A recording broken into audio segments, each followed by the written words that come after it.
eras uno de los doctrinarios. Sí. Yo recuerdo muy bien. Profesor, ¿en qué materias ha dado? He dado constitucional, he dado economía política y bueno, distintas materias en el posgrado. El equipo rectoral, además, ¿cómo considera el tipo de beneficio? Porque las becas de estudiantes son muy reducidas y los obreros inclusive que ahora votan, ¿no? Sí, uno de los puntos en que hubo acuerdo con el gobierno no fue fácil. Yo quiero saludar este esfuerzo de comprensión y de empatía. Permite que vote toda la comunidad universitaria, egresados, empleados, trabajadores, Primera vez, ¿no? estudiantes, primera vez en la historia, y profesores. El próximo viernes 26 de mayo, Dios mediante ahí, pues seremos convocados para que se exprese la soberanía universitaria. ¿Para qué? Yo siento que es una gran oportunidad para recuperar el camino de la libertad y el camino de la defensa de la autonomía.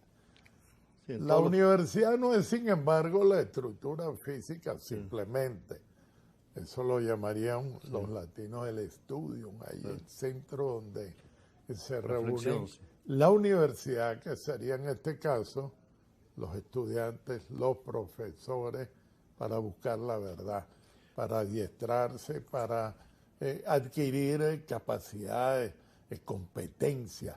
Esa es la universidad. Es un orgullo. Tiene que ser libre, tiene que ser plural y es autónoma en la medida que eso sea. Siempre de la Edad Media, inclusive con todas las restricciones de la Iglesia, siempre la universidad fue crítica y todo el Renacimiento. Y eso empezó en el siglo XI por allá en Boloña. Sí, la famosa, que ahora precisamente se llama el Tratado de Boloña, que es el que unifica a las universidades de la Unión Europea. Así es. Que hay que entrar en eso porque tenemos a España y a Portugal en Iberoamérica, que podría ser un vehículo. Italia igualmente. Sí, claro. Pero ustedes como autoridad fíjate, pueden hacer eso. Por eso es que te mencioné la idea de esa cancillería.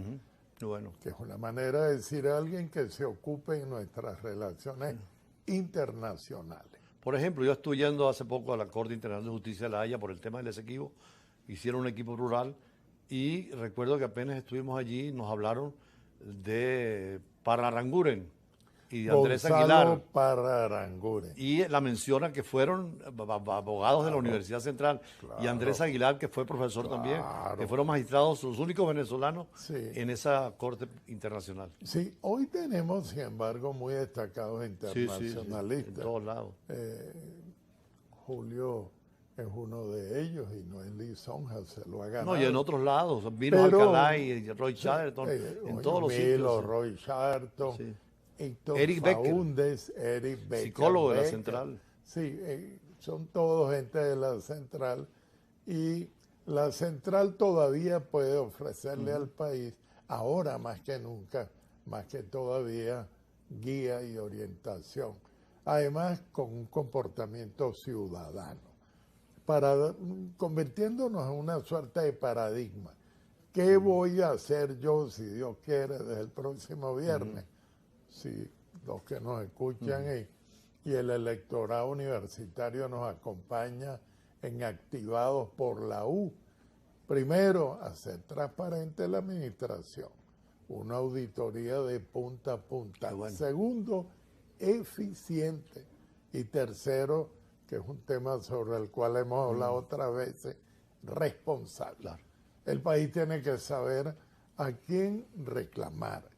Y sobre todo, el país necesita un proceso de responsabilización. El drama que hemos vivido en Venezuela es que el poder ha actuado sin control. Claro. Basta ver lo que nos ha pasado y tampoco se ha señalado responsable. No, y en el mundo hay una especie de derivo hacia el autoritarismo y a la concentración de poderes, inclusive en la derecha y en la izquierda igual. Sí. Mira, Luigi Ferrajoli tiene una frase que universitario también, por cierto, siempre dando clases. Claro, y además uno de los filósofos del derecho hoy en día en Europa de mayor acatamiento y reputación, decía, el poder tiene tendencia a acumularse y lo que es más, a librarse del derecho.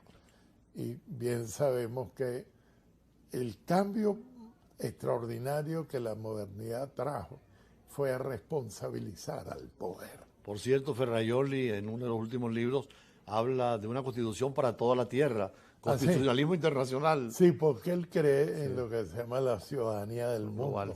Hay un texto maravilloso de él, bueno, de muchos, Todos ellos. Derecho y Razón, donde... Ayudamos a traerlo tal vez a una clase cuando sea vicerrector. Oye, cómo no, sería maravilloso poder contar con Luigi Ferrajoli. Un punto que no quiero que se escape es la parte cultural, porque también en la UNESCO, en París, figura la Universidad Central con una serie de recursos que son patrimonio universal. Sí, no solo eso, tenemos, por cierto, Rafael Cadena. Acaba de... De nuevo queremos nosotros en la Universidad Central rendirle homenaje Claro. a esa estrella venezolana, a ese que nos llena de orgullo a todos. Yo me emociono cuando lo vi que le estaban dando España, ese premio. Oye, me sentí pues muy interpretado.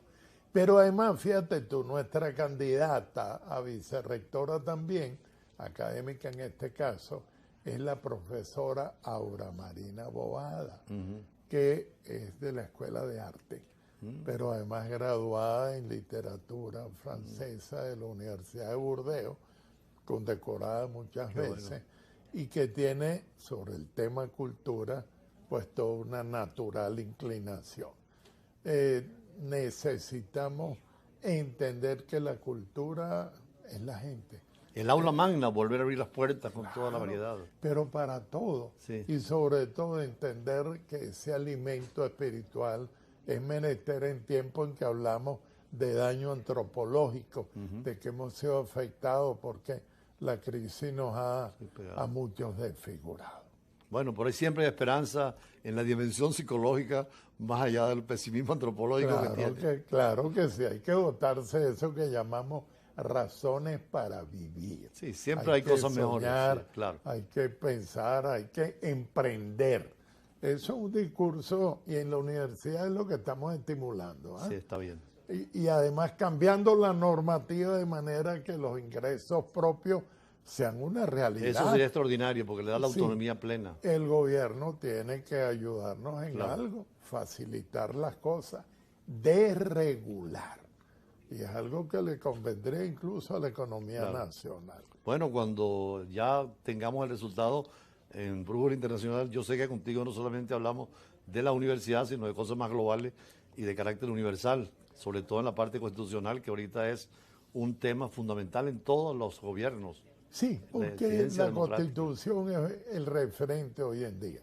Si no educamos el poder, si no lo enseñamos, si no lo atajamos, pues el poder suele pasar como Montesquieu nos enseñó, tiene tendencia a abusar. Y así fue el parlamentarismo con el rey del Reino Unido, precisamente empezó en ese control del poder. Tú sabes que hay en 1215, en el ducado de Goldsmith, Inglaterra, pero la UNESCO hizo una muy importante, un hallazgo.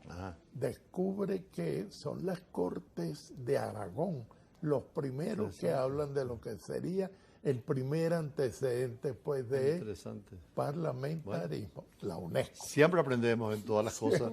Esa es la ventaja de dar clases, que uno aprende mucho más de los alumnos. Estudiando y por cierto, no hay que olvidar todo el ejemplo griego, ¿no?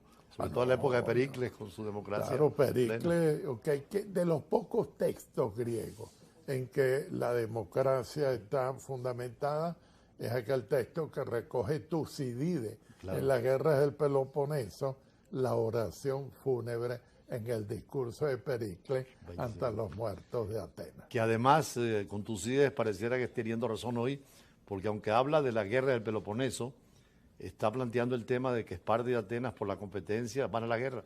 Y que ahora China está en ese proceso con Estados Unidos y que podría haber guerra, ¿no? Sí, pero es la metáfora de Tucídides, que se habla mucho en la historia. Sí, pero además hay que traer a Kant. Claro, la paz perpetua. Ese debió ser el imperativo moral que el derecho internacional tiene que tener. Exactamente.